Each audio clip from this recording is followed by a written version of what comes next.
জাতীয় বিশ্ববিদ্যালয়ের অধীনে অনার্স ভর্তি পরীক্ষা রিলিজ স্লিপ নিয়ে অনেক শিক্ষার্থী আমাদের কাছে প্রশ্ন করছিল, কারণ এখন যেহেতু রেজাল্ট দিচ্ছে সামনে, রেজাল্ট এখন দেয় নাই, হয়তো আমার ভিডিও অনেকে দেখবে একটু পরে যখন রেজাল্ট প্রকাশ হয়ে যাবে। সো রিলিজ স্লিপটা আসলে কাজটা কি, এটা কিভাবে কাজ করে, রিলিজ স্লিপে কিভাবে অ্যাপ্লাই করা যাবে বা সামথিং সব কিছু। দেখো, নর্মালি ভর্তি টোটাল পাঁচটা প্রসেসের মধ্যে দুইটা হচ্ছে রিলিজ স্লিপ আর তিনটা হচ্ছে নর্মাল। তুমি প্রথমবার যে আবেদন করেছো, আমি যদি এখানে তোমাকে দেখিয়ে বুঝাই, প্রথমবার তুমি যে আবেদন করেছো সেটাও ধরে নাও যে সেই অনুযায়ী যে কলেজটা আসবে সেটাকে বলা হয় 1 নম্বরটা, এবং প্রথম মেধা তালিকা বা ফার্স্ট মেরিট লিস্ট সেই রেজাল্টটাকে বলে।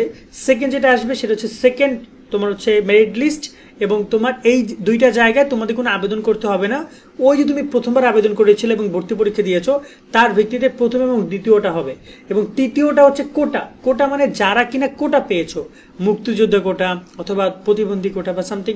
জাতীয় বিশ্ববিদ্যালয় কিন্তু প্রায় কয়েক হাজার শিক্ষার্থীকে কোটার আন্ডারে অ্যাডমিশন দিবে। সেই কোটা যারা পাবে, তৃতীয়টা হচ্ছে কোটার জন্য। এই হচ্ছে তিনটা হবে, যেটা তুমি যে পরীক্ষা দিয়েছো, যে আবেদন করেছো তার উপর ভিত্তি করেই, যে সাবজেক্টগুলোতে আবেদন করেছো, যে কলেজে আবেদন করেছো তার উপরে হবে। এবং বাকি যে দুইটা থাকে, এই দুইটা হচ্ছে তোমার রিলিজ স্লিপ। আমরা এই রিলিজ স্লিপ পয়েন্টে ক্লিয়ার করি। রিলিজ স্লিপটা কি? রিলিজ স্লিপটা হচ্ছে তোমরা যদি কোনো কলেজ না পাও প্রথম ধাপে, ওই যে প্রথম মেধা তালিকা, দ্বিতীয় মেধা তালিকা, কোটায় কোনো কলেজ না পাও, কোনো সাবজেক্ট না পাও, অথবা তুমি কলেজ পাইলে কিন্তু তোমার সাবজেক্ট পছন্দ হয় নাই, বা অথবা দেখা গেল যে তোমার মূল কথা যে সাবজেক্ট পছন্দ হয় না অথবা পাওই নাই, তাহলে তুমি রিলিজ স্লিপ অ্যাপ্লাই করবা। এবং রিলিজ স্লিপে তুমি কয়টা কলেজে অ্যাপ্লাই করতে পারবা? 5টা কলেজে অ্যাপ্লাই করতে পারবা তুমি। যেখানে তুমি নর্মালি তোমাকে একটা আবেদন ফর্ম দেওয়া হবে অনলাইনে, তুমি তোমার নিজের মোবাইল ফোন থেকে গিয়ে টাস করে 5টা কলেজ সিলেক্ট করবা, যে এবং ওই কলেজের কোন ডিপার্টমেন্টে কত আসন সংখ্যা রয়েছে সেটা তোমাদেরকে দেখাবে। সেইগুলো সিলেক্ট করে দেন তুমি আস্তে আস্তে করে অ্যাডমিশন নিবা। ক্লিয়ার? এভাবে তোমাকে অ্যাডমিশনের জন্য তারা বলে টোটাল 5টা কলেজ, একটা নির্দিষ্ট সাবজেক্টের উপরে 5টা কলেজ তুমি সিলেক্ট করবা। ওই কলেজগুলো তোমাকে যদি নিয়ে নেয় তাহলে তুমি সেখানে আবার গিয়ে ভর্তি হতে পারবা। আর যদি তোমাকে না নেয় তাহলে তুমি আবার তুমি সেকেন্ড রিলিজ স্লিপে সুযোগ পাবা।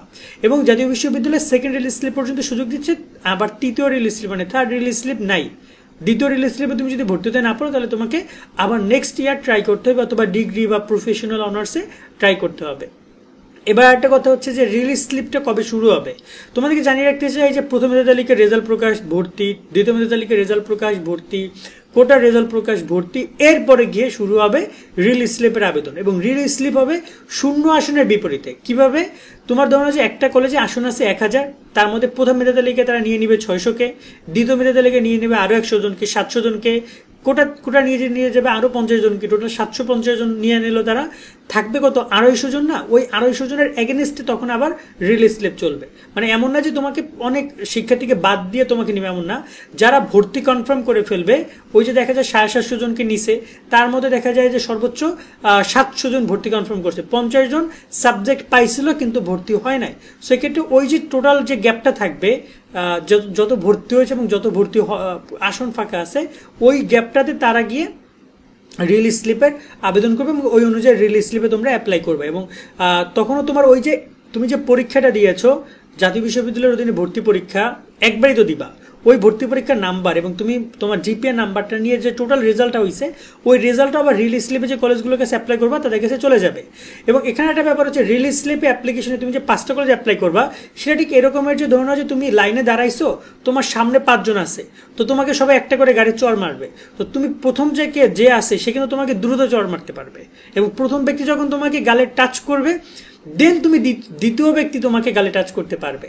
বাট রিলিজ স্লিপের অ্যাপ্লিকেশনটি কেমন? তুমি যাকে প্রথমে রাখছো যে কলেজকে, সে তোমাকে ফার্স্ট নেওয়ার অধিকার রাখে। সে যদি তোমাকে নিয়ে নেয় তাহলে বাকি যে 4 জন আছে তারা তোমাকে নিতে পারবে না।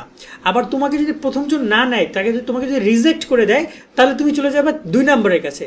2 নম্বর যদি না নেয় তুমি চলে যাবে 3 নম্বরের কাছে। 3 নম্বর যদি না নেয় তখন তুমি চলে যাবে 4 নম্বরের কাছে। আর যদি 4 নম্বর নিয়ে নেয় তাহলে তুমি 5 নম্বরে আর যাচ্ছ না, 4 নম্বরে তুমি ভর্তি হয়ে যাবা। আর এই রিলিজ স্লিপ ব্যাপারটা এমন যে তুমি যদি ভর্তি হয়ে যাও তাহলে তোমাকে সেখানে ভর্তি হতে হবে। এখানে কোনো মাইগ্রেশন অপশন নাই যে তুমি ভর্তি হওয়ার পরে আবার গিয়ে দেখা গেলো 1 2 3 তোমাকে নিবে, এরকম কোনো সুযোগ নাই। তারা তোমাকে রিজেক্ট করছে, তার মানে তুমি আর ওখানে ভর্তি হতে পারছো না। সেক্ষেত্রে আবার যদি তুমি দ্বিতীয় রিলিজে অ্যাপ্লাই করো, আদৌ তোমাকে নিবে কিনা তারা, সেটা নিয়ে অনেক কনফিউশন রয়েছে। আশা করি পুরো ব্যাপারটা আমরা ক্লিয়ার করতে পেরেছি। আজকের মতো ভিডিও আমরা এখানে শেষ করছি। তোমরা সকলে অনেক অনেক ভালো থাকবা। আল্লাহ হাফেজ।